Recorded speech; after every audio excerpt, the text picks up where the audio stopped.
and friends, guests and well-wishers, class of 2013, and of course, the pride.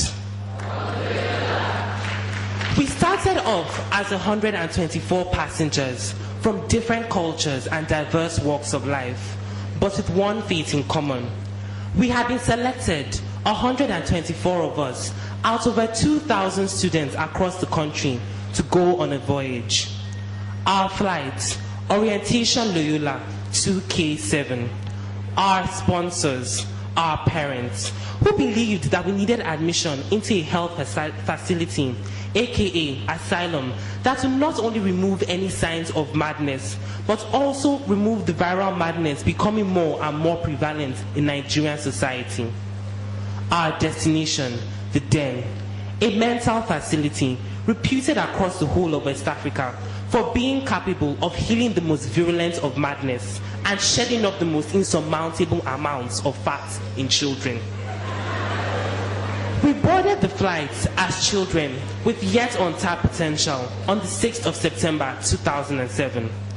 Passenger Ojo was at nerve's end. She just wanted to go back home. Passenger Kadiri could not be more thrilled that she was going to meet her dear brother at the asylum. Passenger Mafeni slept through it all. He had no worries. Passenger Abwa would talk to everyone. Passenger Okoro would talk to no one. Our 2-day orientation flight was meant to prepare us for life in the Den. But as we would later on find out, not even 2 weeks could adequately prepare us for the life we were about to become an essential part of. LJC was not what we had imagined. Before coming to the asylum, all that we had heard had featured happily smiling children eating cookies and slurping milkshakes for nightcap. But after the first weeks, we certainly wondered if we had heard right. With billions of assignments and class exercises given by our teachers, doctors in their own rights, the older patients who seemed a lot crazier than we were, the constant confrontation by Mr. Paulinus, disciplinarian, or should I say, custodian of the peace, and the lack of communication with what was now termed the civilized world. Our first year at the asylum was one met with confusion and utter bewilderment.